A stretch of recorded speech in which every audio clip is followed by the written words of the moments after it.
Olá, meus amigos e seguidores do canal. Bem-vindos de novo, bem-vindo ao pessoal que está chegando novo aqui, passando pelo canal e provavelmente vão ficar na comunidade, né? Assim espero. Bem, hoje então é 31 de outubro, 31 de outubro de 2023, o famoso Halloween. Bom, o que acontece é que todo ano no Halloween eu faço uma postagem especial. Eu tenho um conto meu de Halloween, eu vou botar o link lá no final. Eu gosto do conto. É meio pesadão, então inadequado para menores de 35 anos. Mas então, e vou botar um link também, logo agora, que é interessante. As pessoas que não estão muito familiarizadas com a data, né, com Samhain, dá uma olhadinha no... Inclusive eu vou fazer assim, eu vou botar o link da minha postagem do ano passado, que na postagem do ano passado já tem o tal conto, o meu. Esse conto de Halloween, chama-se O Ingrediente Secreto. E depois eu boto só quem não quiser assistir história da data, né, a explicação do porquê do Halloween, as origens remotas do Halloween, podem crer que é coisa bastante diferente. Acho que muitos de vocês já devem saber, claro, mas é muito diferente da patuscada comercial que anda rolando por aí, que nasceu nos Estados Unidos e foi um pastiche lá, né, do verdadeiro Halloween original celta lá da Europa, e aqui no Brasil é o pastiche do pastiche. Mas fazer o que, né? É uma data. E eu me estendo um pouco nessa postagem. Tá aqui o link, né? Pra vocês darem uma olhada do que eu tenho a comentar sobre a data do Halloween. É uma data importante, interessante, tem uma história bem legal, vale a pena vocês darem uma olhada. No fim, tem lá o conto O Ingrediente Secreto. Mas a postagem de hoje não é isso. Mas como hoje é Halloween, inclusive, eu não vou, eu estou publicando aqui o conto à meia-noite do 31 para o dia 1º de novembro, que é a data do Halloween exatamente, né? Na verdade, é a data do Samhain, do Halloween, lá no hemisfério norte. Aqui no hemisfério sul é o inverso, mas aí vocês vão ver isso na minha explicação aí, nesse link que eu acabei de colocar aqui em cima. E vou então publicar, estou publicando agora nessa hora, por óbvio, né? Ficava meio sem graça falar do Halloween já no dia, na noite do dia 1º de novembro, aí já não rola. Então eu estou postando agora em hora diferente do que a gente está acostumado com os nossos interlúdios de horror. E o conto em si é um conto que eu acho... Provavelmente a maioria de vocês não deve conhecer e não deve ter lido. O autor é um autor francês que ele não é exatamente um escritor, ele é um cara importante na literatura francesa e mundial, mas é bastante desconhecido, apesar da importância dele, mas ele é muito mais um estudioso. A obra dele foi construída em cima de estudos sobre literatura, sobre linguística, sobre as línguas comparadas da Europa e tal. E ele tem alguns poucos contos, dos quais um deles é O Olho Sem Pálpebra, que eu vou narrar hoje, é um conto de Halloween. Bastante interessante. Não vamos perder o fio da meada, porque ele é um francês, né? Ele é nascido no final do século XVIII, 1798. Ele nasceu em 6 de outubro de 1798. E na época ainda estava vigorando aquela patuscada que os revolucionários da Revolução Francesa inventaram, entre um monte de coisa, entre uma guilhotinada e outra também, eles inventaram um calendário novo, né, que ia vigorar, porque eles estavam reformando o mundo, né, os revolucionários fazem bastante isso. Lá na cabeça deles, a gente estava revolucionando o mundo. E o que aconteceu? O nosso autor, né, o Philarète Chasles, Até o nome dele é estranho, Philarète Chasles. Ele nasceu para todos os fins. O pai dele era também um cara um adepto da Revolução Francesa, né? E a data de nascimento dele lá no calendário novo, que duraria para sempre, mas durou só uns poucos anos, da Revolução Francesa, era o dia 15 do Vendemiário, que eles mudaram o nome dos meses, né? E os anos passaram a ser contados a partir do ano da Revolução Francesa. Então ele é do dia 15 de Vendemiário, o mês das vindimas, né? É 15 do Vendemiário do ano 7. Essa é a data de nascimento dele. Claro que isso não vigorou, foi esquecido, a maioria do pessoal não. Hoje eu acho que a maioria de vocês não deve saber nem dessa história, creio eu. Também não estou perdendo nada, né? Mas ele, pelo calendário que de verdade vigora, ele é de 6 de outubro de 1798. Morreu velhinho, velhinho para os padrões da época, até velhinho realmente. Ele morreu em 1875, portanto com 77 anos. E morreu de uma forma bem pitoresca que eu vou mencionar aqui. Mas então, estamos já saindo um pouco, nos perdendo aqui um pouquinho. Ele então é um estudioso de literatura. A obra dele é basicamente em cima de estudos literários e escreveu poucos contos. Ele tem uma antologia de contos, não só dele, do Balzac e de um outro cara lá, de 1832, curiosamente a mesma data da Mão Encantada, do Nerval, que a gente narrou e teve uma ótima aceitação. Ele então, esse conto é da mesma data, 1832, quando saiu esse tal livro, Contes Bruns, contos castanhos ou marrons, né? E nesse livro tem esse conto, tem outros contos do Honoré de Balzac, famoso, celebérrimo, clássico da literatura, e do Philarète Chasles. Esse Philarète Chasles, ele nasceu então em plena Revolução Francesa. O pai dele era adepto e tal, mas depois, o que aconteceu? Quando ele já era garotinho, em 1813, aconteceu que ele foi... Ali a Revolução Francesa já tinha sido derrubada, já tinha rolado todo o período do Napoleão, e o Napoleão já estava derrotado também. A derrota definitiva dele se deu em 1800 não foi a definitiva, em 1812 ele foi derrotado na Rússia, e depois ele insistiu e acabou sendo derrotado definitivamente em Waterloo pelos ingleses e pelos alemães, pelos prussianos, né? Então, nessa época aí do fim do período napoleônico, aí o império já tinha sido restaurado, mas através de um imperador, como diriam hoje, aleatório, né? Não vinha de nenhuma dinastia real, era o Napoleão. E depois houve a restauração, quando aí sim voltaram, a monarquia francesa foi reinstituída dentro da sequência dinástica que existia. E ele e o pai dele ficaram meio mal na foto, porque ele era garoto, né? Mas foi na onda. Eles tiveram que ir embora da França, ou começaram a perseguir pessoas supostamente envolvidas em complô contra a restauração da monarquia. Então ele acabou que foi embora, foi para a Inglaterra, e isso mudou a vida dele totalmente, porque ele foi para a Inglaterra e lá ele, ainda jovem, né, 18 anos por aí, ele se apaixonou pela cultura anglo-saxã, pelas lendas. Aí vem o nosso conto, as lendas sobre a cultura em si, a história, a língua. E aí é que isso direcionou a carreira dele de crítico literário, crítico de literatura e de línguas. Depois que ele voltou para a França, já com a monarquia restaurada, ele assumiu a vida profissional dele, começou a trabalhar nesse campo, foi contratado em N instituições estatais de educação e tocou a vida dele na boa. E ele então se especializou sempre na questão das línguas de origem germânica, o inglês entre elas, e sobre a cultura inglesa ele divulgou muito e tal.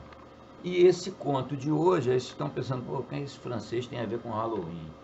Tem porque o conto é um conto passado na noite de Halloween e reflete esse arcabouço da vida dele, cultural, esse banho de cultura britânica, melhor dizendo, não exatamente anglo-saxã, porque a cultura britânica é uma mistura de coisas com um forte conteúdo celta e, portanto, o Halloween está lá, né? Esse conto é ambientado na Escócia, como eu coloquei no aviso à comunidade, vocês já viram, e é uma história é uma história de Halloween. Porém, dá para analisar ela um pouco mais profundamente, né? Esse olho sem pálpebra, eu já vou dizer, não é bem um spoiler, porque só vai dar para entender mesmo no fim. Esse olho sem pálpebra é uma alegoria do ciúme. Bem engraçado, né? Bem interessante. Não percam de ouvir até o fim. É um conto bem legal, bem interessante. Ele não é um horror daqueles que a gente já narrou muita coisa por aqui. Ele é um conto alegórico bem interessante, e você pode tanto dizer que ele é um conto sobre folclore, e neste caso focado nas lendas célticas do norte das Ilhas Britânicas, da Escócia, no caso. Tem um saborzão de Marhem por causa disso. O Marhem é galês, né? Celta do sul, mas é bastante, lembra muito a narrativa. A narrativa é fortemente calcada nas lendas, nas superstições do pessoal de lá da Escócia.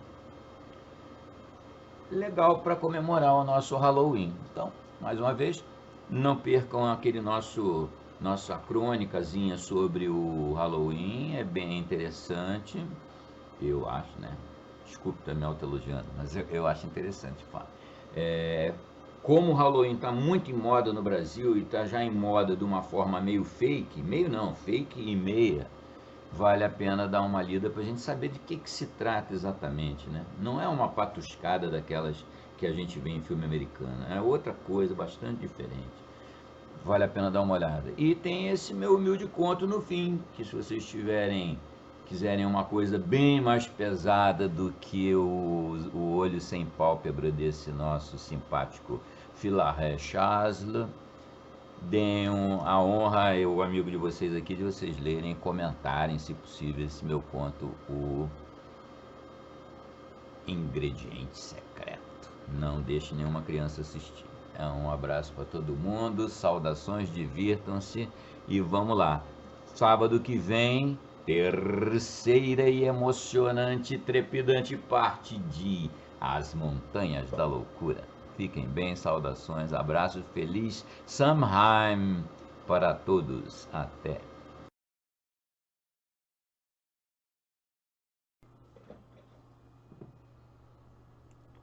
Oi, pessoal, em tempo.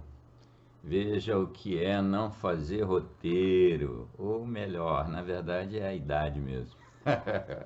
Eu comentei no início de que ia falar da morte do Philaré Chasles, que era muito pitoresco e tal, mas me empolguei e esqueci do cara. Mas vai aí em tempo. Ele já velhinho, 77 anos, estava velhinho, mas muito bem de saúde, estava tranquilão, não tinha problema nenhum, ia longe ainda, e ele estava passeando por Veneza. Olha que morte mais de filme, né? Estava passeando nas gôndolas em Veneza e tal, bobamente se contaminou de cólera, que era uma troça endêmica em Veneza, e simplesmente poucos dias depois estava morto. É mole. Foi assim que morreu o nosso Philaré Chasles. É uma situação, até pela época, né? Último quarto do século XIX, ele lembra um filme que eu gosto muito, tem nada a ver com Halloween, tem nada a ver com o Philaré Chasles, mas acontece a mesma coisa, chama-se Morte em Veneza, do Visconti. Eu vou botar aqui eu vou ver se boto lá nos comentários um link de alguma versão que eu ache do Morte em Veneza. É bem interessante e lembra muito o cara, o personagem principal da história. Acontece, para não dar spoiler do filme, né? Acontece uma morte em Veneza que é bem essa, vai através da cólera. E lembra bastante a morte Lembra, né? Porque a história nada tem a ver com a vida, como eu disse, do Philaré Chasles. É um filme imperdível, um clássico daqueles dos anos 70. Recomendadíssimo. Eu vou, inclusive, dar uma olhada se eu tenho uma cópia boa dele aqui para ver com a minha filha. Abração para todo mundo, saudações, desculpem esse esquecimento. Mas o cara morreu dessa forma pitoresca aí. Abraço a todo mundo, saudações de vida. O Olho Sem Pálpebra, Les Sans Paupières, 1832, Philaret de Chasles. Halloween, Halloween! Gritavam todos. Esta é a noite santa, a bela noite dos Scalps e dos Fairies. Carrick, e você, Colleen, vem? Todos os camponeses de Carrick Border estão lá. Nossas Megs e nossas Jennies também irão. Levaremos bom uísque nos cantins de estanho, cerveja espumante, o Parrich saboroso. O tempo está bonito, a lua deve brilhar. Companheiros, as ruínas de Cassilis Downans jamais terão visto a assembleia mais alegre. Assim falava Jock Moorland, fazendeiro, viúvo e ainda moço. Como a maioria dos camponeses da Escócia, era teólogo, meio poeta, grande bebedor, mas muito econômico. Murdoch, Will Laprake, Tom Ducat estavam ao seu redor. A conversa se passava perto da aldeia de Cassilis. Talvez vocês não saibam o que é Halloween. É a noite das fadas, acontece em meados de agosto. Então se vai consultar o feiticeiro da aldeia. Então todos os duendes dançam nas samambaias, cruzam os campos a cavalo em cima dos pálidos raios da lua. É o carnaval dos gênios e dos gnomos. Então não há gruta nem rochedo que não tenha o seu baile e sua festa. Não há flor que não estremeça ao sopro de uma sílfide. Não há dona de casa que não feche cuidadosamente sua porta, com medo de que o Spunky roube o almoço do dia seguinte e sacrifique as suas diabruras à refeição das crianças que dormem abraçadas no mesmo berço. Assim era a noite solene, misto de capricho fantástico e de um secreto terror, que ia se comemorar nas colinas de Cassilis.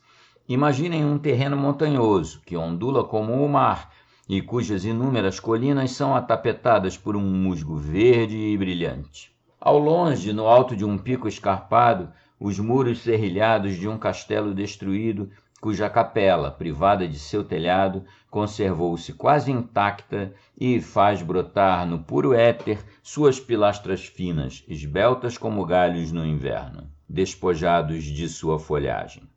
Nesse cantão a terra é estéril. A giesteira dourada serve de refúgio para a lebre. A rocha aparece nua de quando em quando. O homem que só reconhece um poder supremo na desolação e no terror, olha para esses terrenos estéreis como marcados pela própria chancela da divindade. A imensa e fecunda benevolência do Altíssimo inspira-nos pouca gratidão. É seu castigo e seu rigor que nós adoramos. Portanto, os Spunkies dançavam na relva miúda de Cassilis, e a lua que se levantara parecia larga e vermelha através dos vidros quebrados do grande pórtico da capela. Parecia suspensa como uma grande rosácea cor de amaranto, sobre a qual se desenhava um fragmento de trevo de pedra mutilado. Os Spunkies dançavam. O Spunk é uma cabeça de mulher, branca como a neve, com longos cabelos cor-de-fogo. As belas asas, drapeados, sustentados por fibras finas e elásticas, se prendem não no ombro, mas no braço branco e fino, cujo contorno elas seguem. O Spunk é hermafrodita. Há um rosto feminino junto a essa elegância esbelta e frágil da primeira adolescência viril. A única vestimenta do Spunk são suas asas, um tecido fino e macio, folgado e apertado, impenetrável e leve, como a asa do morcego. Um tom amarronzado, fundido num púrpura azulado, reluz sobre esse vestido natural que forma pregas em torno do Spunk em repouso, tal como as pregas do estandarte em torno do mastro que o porta. Longos filamentos que lembram o aço polido sustentam esses véus compridos com que o Spunk se enrola. Suas garras de aço armam as extremidades. Ai da dona de casa que se aventurar de noite perto do pântano onde o Spunk se aninha, ou na floresta que ele percorre. A ronda dos Spunkies se iniciava nas margens do Doon, quando o grupo alegre, mulheres, crianças, moças, se aproximou. Os duendes logo desapareceram. Todas aquelas grandes asas, abrindo-se ao mesmo tempo, escureceram o ar. Parecia uma nuvem de pássaros que de repente levantasse voo do meio dos juncos farfalhantes. A claridade da lua turvou-se por um instante. Moorland e seus companheiros pararam. "Estou com medo", exclamou uma moça. Ora, recomeçou o fazendeiro, são os patos selvagens levantando o voo. Moorland, disse-lhe o jovem Colin com um ar de reprimenda, você vai acabar mal, não acredito em nada. Vamos queimar nossas nozes, quebrar nossas avelãs. Moorland retrucou sem ligar para a reprimenda de seu amigo. Sentemo-nos aqui e esvaziemos nossas cestas. Este é um belo pequeno abrigo. A rocha nos cobre, a grama nos oferece um leito macio. O grande diabo não me perturbaria nas minhas meditações, que vão sair destas jarras e garrafas. Mas os Bugilis e os Brownies podem nos encontrar aqui, disse timidamente uma moça. O Cranroyce leva-os embora, Moorland interrompeu. Depressa, Lapraica. Acenda aqui, perto da pedra, uma fogueira de folhas mortas e galhos. Aqueceremos o uísque, e se as moças querem saber que marido, Deus ou o diabo lhes reserva, temos aqui como satisfazê-las. Bom Leslie trouxe espelhos, avelãs, linhaça, pratos e manteiga. Lasses, não é disso que se precisa para as suas cerimônias? É sim, responderam as moças. Mas primeiro vamos beber, recomeçou o fazendeiro, que por seu temperamento dominador, sua fortuna, seu celeiro bem abastecido de trigo e seus conhecimentos agrícolas, conquistara certa autoridade no cantão. Ora, meus amigos, vocês sabem que de todos os países do mundo, aquele onde as classes inferiores têm mais instrução e ao mesmo tempo mais superstições é a Escócia. Perguntem ao Walter Scott, esse sublime camponês escocês, que deve sua grandeza apenas a essa faculdade recebida de Deus para representar simbolicamente todo o gênio nacional. Na Escócia, acredita-se em todos os gnomos e se discutem nas cabanas temas de abstrata filosofia. A noite do Halloween é especialmente dedicada à superstição. Eles então se reúnem para penetrar no futuro. Os ritos necessários para se obter esse resultado são conhecidos e invioláveis. Não há religião mais estrita em suas observâncias. Era, sobretudo, essa cerimônia cheia de interesse, em que cada um é ao mesmo tempo sacerdote e feiticeiro, que os moradores de Cassilis consideravam o objetivo da excursão e a distração da noite. Essa magia rústica tem um encanto inexprimível. Ela para, por assim dizer, no ponto limítrofe entre a poesia e a realidade. Todos se comunicam com as forças infernais, sem renegar totalmente Deus. Transformam em objetos sacros e mágicos os objetos mais vulgares. Criam com uma espiga de trigo e uma folha de salgueiro esperanças e horrores. Reza o costume que só iniciem as encantações do Halloween à meia-noite em ponto, hora em que toda a atmosfera é invadida pelos seres sobre-humanos e em que não só os Spunkies, primeiros atores do drama, mas todos os batalhões da magia escocesa vêm se apossar de seus domínios. Nossos camponeses, reunidos às 9 horas, passaram o tempo a beber, a cantar aquelas velhas e deliciosas baladas em que a linguagem deles, melancólica e ingênua, se conjuga tão bem com o ritmo sincopado, com uma melodia que desce de quarta em quarta por estranhos intervalos, com o emprego singular do gênero cromático. As moças, com seus xales coloridos e seus vestidos de sarja, de uma admirável limpeza. As mulheres, com o sorriso nos lábios. As crianças, exibindo essa bela fita vermelha amarrada no joelho, que serve de liga e de enfeite. Os jovens, cujo destino ia ser consultado. 1 ou 2 velhos que a saborosa cerveja devolvia à alegria de seus verdes anos, formavam um grupo de grande interesse, que Wilkie gostaria de pintar e que na Europa teria regalado todas as almas ainda acessíveis, entre tantas emoções febris, às delícias de um sentimento verdadeiro e profundo. Moorland, em especial, dedicava-se inteiramente à alegria ruidosa que borbulhava junto com a espuma grossa da cerveja e se comunicava a todos os presentes. Era um desses temperamentos que a vida não domestica. Um desses homens de inteligência vigorosa que lutam contra o vento e a tempestade. Uma moça do cantão que unira seu destino ao de Moorland tinha morrido de parto depois de 2 anos de casamento, e Moorland havia jurado nunca mais se casar. Na vizinhança, ninguém ignorava a causa da morte de Twildsey. Era o ciúme de Moorland.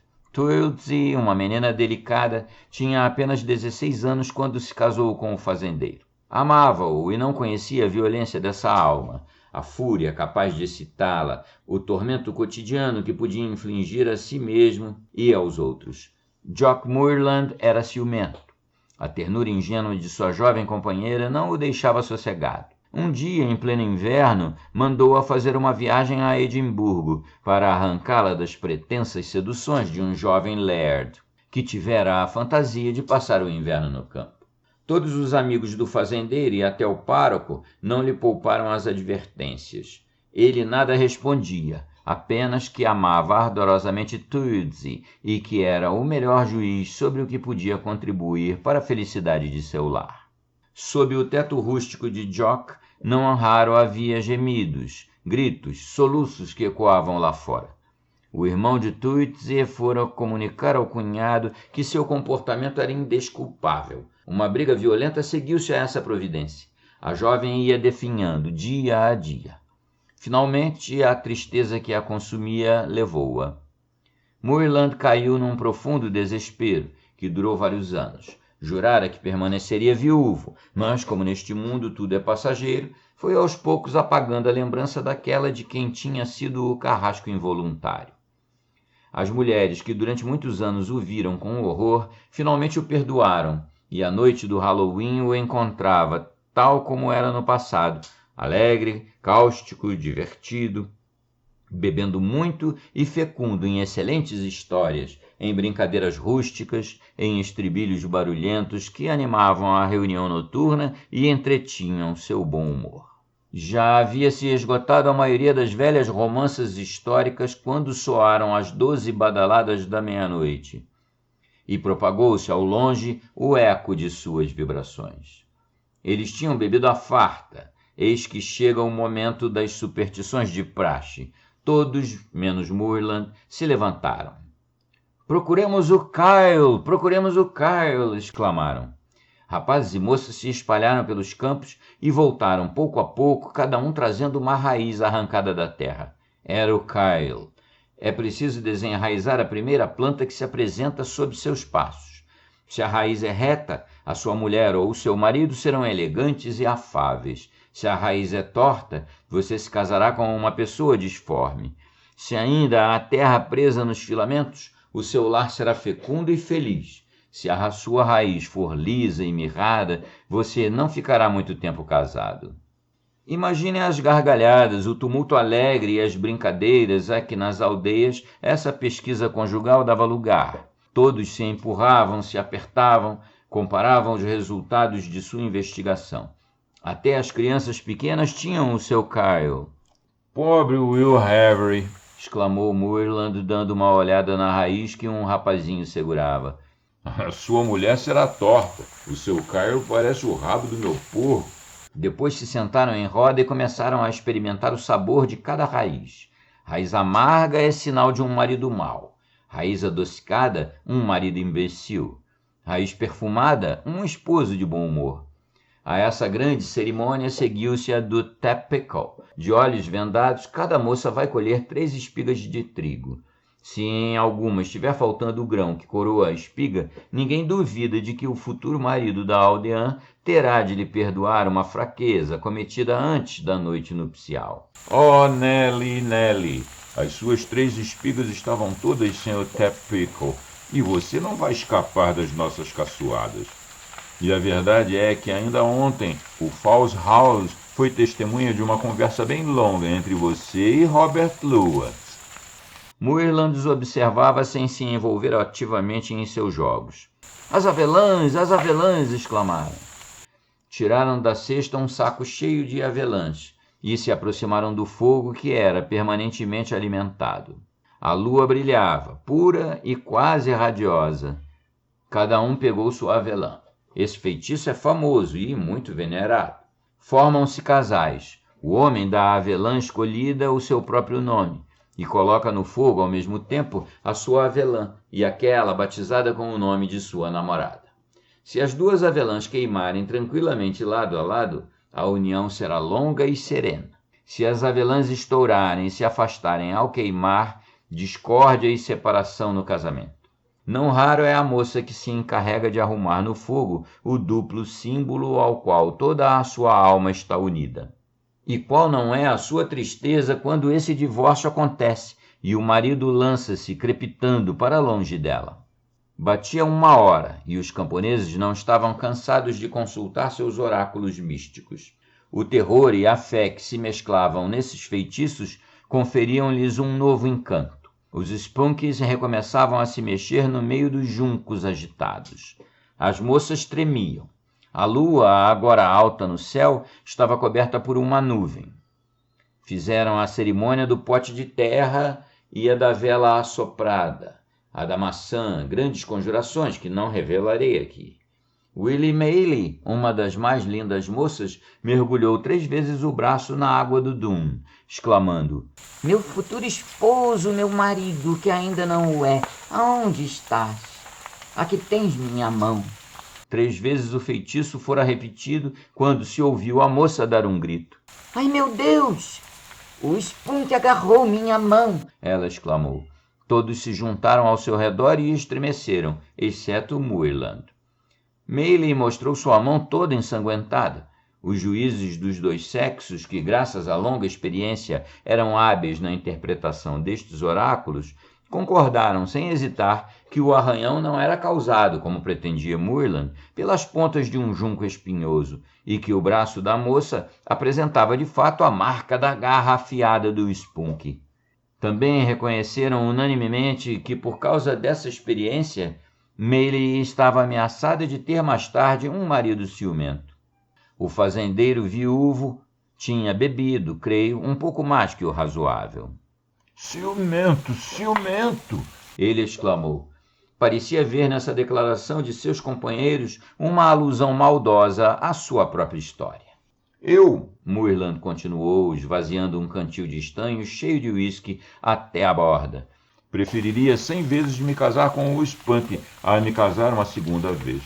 Soube o que é viver acorrentado, mas vale ficar aprisionado dentro de uma garrafa fechada hermeticamente, na companhia de um macaco, um gato ou um carrasco.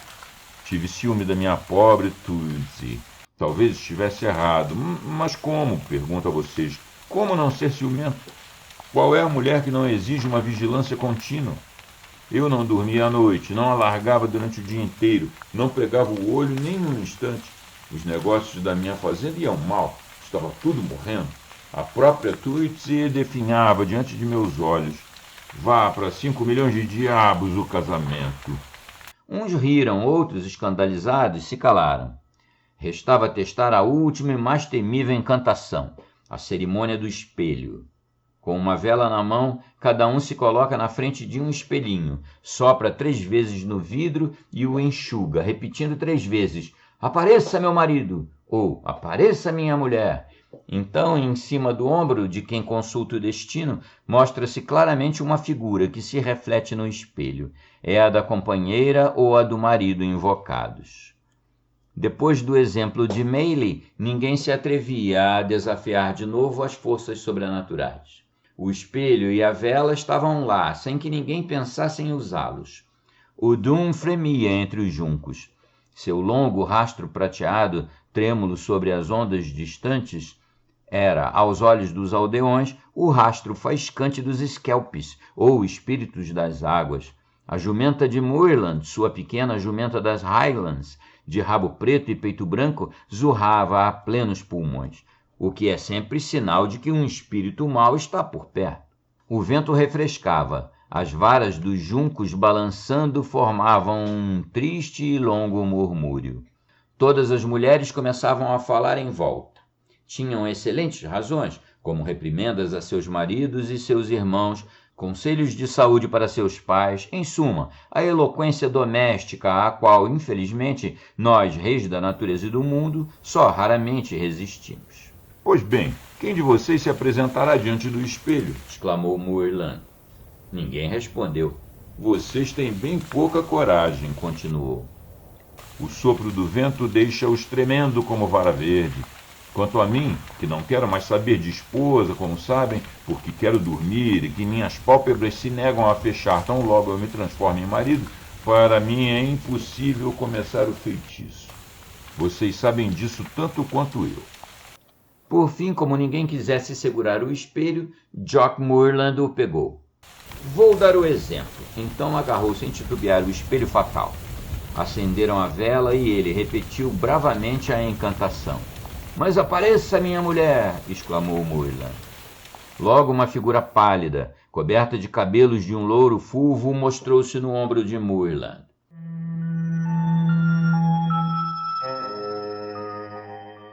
Ele estremeceu, virou-se para ter certeza de que uma das moças do cantão não estava atrás dele imitando a aparição. Mas ninguém havia parodiado o espectro. E, embora o espelho tivesse se quebrado na terra ao escapar da mão do fazendeiro, sobre o seu ombro a mesma cabeça branca e a cabeleira de fogo continuavam presentes. Moorland dá um grito violento e cai de cara no chão. Se vocês vissem todos os moradores da aldeia fugindo aqui e acolá, como folhas levadas pelo vento. Naquele lugar onde pouco antes tinham se entregado às suas diversões rústicas, só sobraram os restos da festa, o fogo quase apagado, os cantis e as bilhas vazias, e Moorland deitado na grama. Uma profusão de Spunks e seus acólitos voltavam, e a tempestade que se armava no céu misturava-se ao canto sobrenatural deles, aquele assobio longo que os escoceses chamam tão pitorescamente de sug.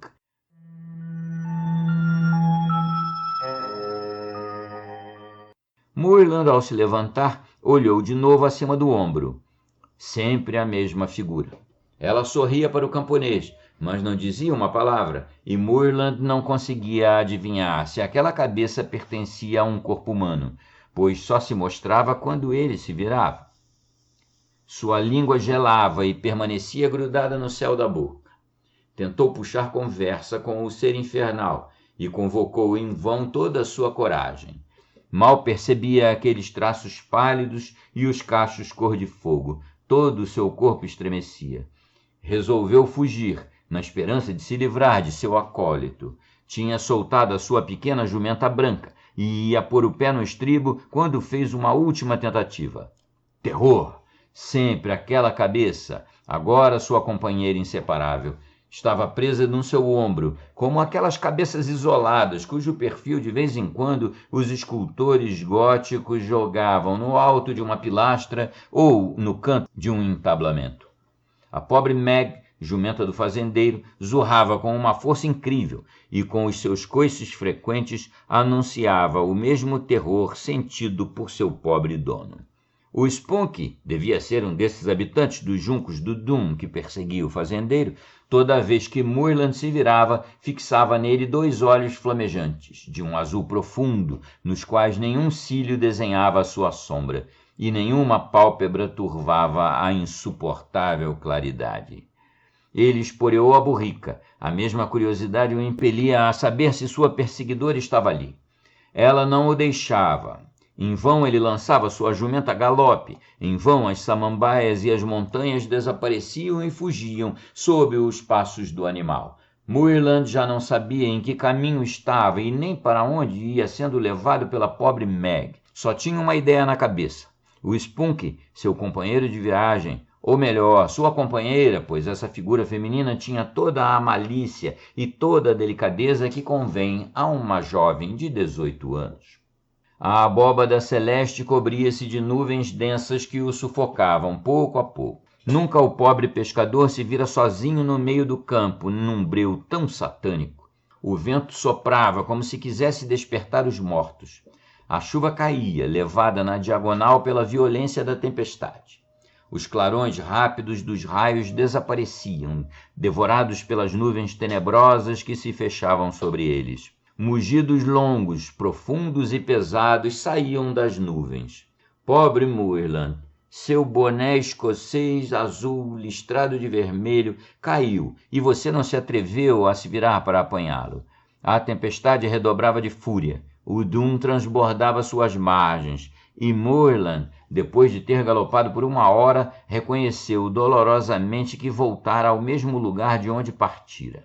A igreja em ruínas de Cassilis estava diante dos seus olhos. Parecia que um incêndio iluminava os restos de suas velhas pilastras. Chamas jorravam de todas as aberturas quebradas. As esculturas apareciam em toda a sua delicadeza contra um fundo de claridades lúgubres. Meg se negava a avançar, mas o fazendeiro, cuja razão já não guiava seus passos e que tinha a impressão de sentir aquela cabeça terrível apoiada em seu ombro, cravava tão vigorosamente a espora nos flancos do pobre animal que ele pulou para frente, cedendo sem querer à violência que seu dono lhe impunha. Jock, disse uma voz suave, case comigo e deixará de ter medo. Vocês imaginam o horror profundo do pobre Moorland. Case comigo, repetiu o Spunky. Enquanto isso, eles fugiam para a catedral em chamas, Moorland sendo detido em sua corrida pelas pilastras mutiladas e os santos de pedra derrubados, pôs os pés no chão. Naquela noite havia bebido tanto vinho, cerveja e aguardente, galopado tão estranhamente, sentido tanta surpresa, que acabou se acostumando com aquela excitação sobrenatural. Nosso fazendeiro entrou com passo firme na nave sem abóbada de onde vinham aqueles fogos infernais. O espetáculo que o impressionou era novo para ele. Uma personagem agachada no meio da nave sustentava, sobre suas costas curvas, um vaso octogonal em que ardia uma chama verde e vermelha. O altar-mor estava arrumado com seus velhos paramentos católicos. Demônios de cabeleira de fogo arrepiada estavam em pé no altar e faziam as vezes de círios. Todas as formas grotescas e infernais que a imaginação do pintor e do poeta sonharam se amontoavam, corriam, contorciam-se de 1000 estranhas maneiras. As estalas dos cônegos estavam cheias de personagens graves que haviam conservado as roupas apropriadas à sua condição. Mas sobre suas murças havia mãos de esqueletos desenhadas, e de seus olhos cavos não vinha nenhuma claridade. Não direi, pois a linguagem humana é incapaz de ir tão longe, qual incenso queimava naquela igreja, nem que abominável paródia dos sacros mistérios era representada pelos demônios. 40 desses duendes, trepados na velha galeria que outrora sustentara o órgão da catedral, tinham nas mãos gaitas de folha escocesas de diversos tamanhos. Um enorme gato preto, sentado num trono composto de 12 desses senhores, marcava o ritmo por um miado prolongado. A sinfonia infernal fazia tremer o que ainda sobrava das abóbadas semidestruídas, caindo de vez em quando alguns cacos das pedras esfaceladas. Em meio a esse tumulto havia bonitas esquelpes ajoelhadas. Vocês as confundiriam com virgens sedutoras se a cauda demoníaca não levantasse a barra de seus vestidos brancos.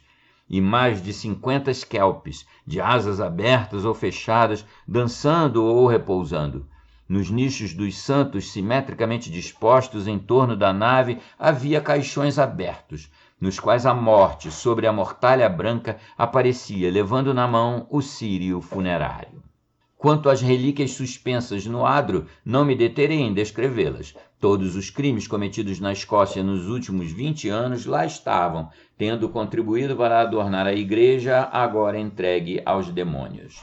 Vocês veriam a corda do enforcado, a faca do assassino, o remanescente horripilante do aborto e os vestígios do incesto.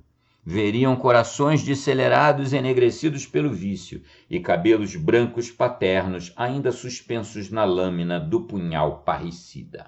Moorland parou, se virou. A figura companheira de sua viagem não tinha saído do lugar.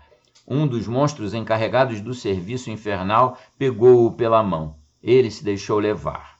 Conduziram-no ao altar. Ele seguiu seu guia. Estava domesticado.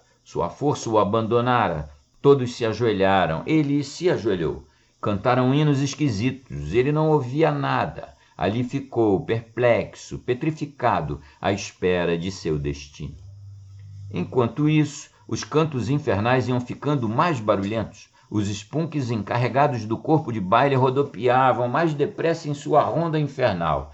As gaitas de fole uivavam, mugiam, urravam e assobiavam com uma veemência desconhecida. Moorland virou a cabeça para examinar aquele ombro fatal que um hóspede incômodo elegera como domicílio. Ah! Ele gritou, dando um longo suspiro de satisfação. A cabeça tinha desaparecido. Mas, quando seus olhos ofuscados e perdidos se fixaram nos objetos que o cercavam, ficou muito espantado ao encontrar perto de si, ajoelhada sobre um caixão, uma jovem, cujo rosto era o mesmo do fantasma que o perseguira. Uma camisinha de fino linho cinza mal descia até o meio de suas coxas. Percebia-se um colo encantador, ombros brancos sobre os quais rolavam cabelos louros, um seio virginal cuja beleza era revelada pela leveza da vestimenta. Moorland ficou comovido. Aquelas formas tão graciosas e delicadas contrastavam com todas as aparições medonhas que o cercavam. O esqueleto que parodiava a missa pegou com seus dedos ganchudos a mão de Moorland e a uniu à da moça. Então, Moorland teve a sensação de que no aperto de mão dessa estranha noiva havia a mordida fria que o povo atribui às garras de aço do spunk. Foi demais para ele. Fechou os olhos e sentiu que ia desfalecer. Semi-vencido por um desmaio que ele combatia, teve a impressão de que mãos infernais o punham de novo montado na jumenta fiel, que o esperava na porta da catedral. Mas essas percepções eram obscuras e suas sensações vagas. Uma noite assim, como bem se imagina, deixou marcas no nosso fazendeiro. Ele acordou como quem acorda depois de uma letargia e ficou muito surpreso ao saber que uns dias antes tinha se casado, que desde a noite do Halloween fizeram uma viagem pelas montanhas e de lá trouxeram uma jovem esposa, a qual, na verdade, estava a seu lado no velho leito de sua fazenda. Esfregou os olhos e imaginou estar sonhando, depois quis contemplar aquela que escolhera sem nem desconfiar de nada e que tinha se tornado Mistress Moorland. Era de manhã. Que linda moça! Que luz suave ondulava naqueles olhares prolongados! Que brilho em seus olhos! Mas Moorland estava impressionado com o estranho clarão que emanava desses mesmos olhares. Aproximou-se. Coisa estranha! Sua mulher, pelo menos foi o que pensou, não tinha pálpebras. Grandes órbitas de um azul escuro se desenhavam sob o arco preto da sobrancelha, cuja curva era admiravelmente leve. Moorland suspirou. De súbito, surgiu na sua frente a vaga lembrança do spunk, de sua corrida noturna e das terríveis núpcias na catedral. Ao examinar mais de perto sua nova esposa, observou que ela possuía todas as características daquele ser sobrenatural, mal e mal modificadas e como que suavizadas. Os dedos da moça eram compridos e finos, suas unhas brancas e afiadas, sua cabeleira loura ia até o chão. Ficou absorto num profundo devaneio. No entanto, todos os seus vizinhos lhe disseram que a família de sua mulher morava nas Highlands, que logo depois das núpcias ele fora vítima de uma febre altíssima, que não era de espantar se toda a lembrança da cerimônia tivesse se apagado de seu espírito doente, mas que logo se entenderia melhor com sua mulher, que era bonita, doce e boa dona de casa. Mas ela não tem pálpebras? Exclamou Moorland. Riram na cara dele, alegaram que a febre ainda o perseguia. Ninguém, a não ser o fazendeiro, notava essa estranha particularidade. Veio a noite. Para Moorland era a noite de núpcias, pois até aquele momento só era casado nominalmente. A beleza de sua mulher o comovera, embora para ele a moça não tivesse pálpebras. Portanto, prometeu enfrentar resoluto o próprio terror e, quando nada, aproveitar o presente singular que o céu ou o inferno lhe enviava. Aqui pedimos ao leitor que nos conceda todos os privilégios do romance e da história e que passemos rapidamente sobre os primeiros fatos dessa noite. Não diremos quanto a Bella Spelly, era o nome dela, estava mais bonita ainda, vestida para a noite. Moorland acordou, sonhando que uma súbita luz do sol iluminava o quarto baixo onde estava o leito nupcial. Ofuscado por aqueles raios escaldantes, levanta-se num pulo e vê os olhos resplandecentes de sua mulher, carinhosamente fixados nele. Diabo! Exclamou. Meu sono de fato é uma injúria à sua beleza. Assim espantou o sono e disse a Spelle 1000 coisas gentis e meigas, às quais a jovem das montanhas respondeu da melhor maneira possível. Até de manhã Spelle não tinha dormido. E de fato como dormiria? Perguntava-se Moorland. Se não tem pálpebras? E seu pobre espírito voltava a cair num abismo de meditações e temores. O sol nasceu. Moorland estava pálido e abatido. A fazendeira tinha os olhos mais brilhantes do que nunca. Passaram a manhã passeando pela beira do Doon. A jovem esposa era tão bonita que seu marido, apesar da surpresa e da febre que o acometia, não pôde contemplá-la sem admiração. Jock, Ela lhe disse. gosto tanto de você como você gostava de Tootsie. Todas as moças das redondezas têm inveja de mim. Portanto, preste atenção, meu amigo. Serei ciumenta e o vigiarei de perto. Os beijos de Moorland interromperam essas palavras, mas as noites se sucederam e no meio de cada noite os olhos deslumbrantes de Spelle arrancavam o fazendeiro de seu sono. A força do fazendeiro ia murchando.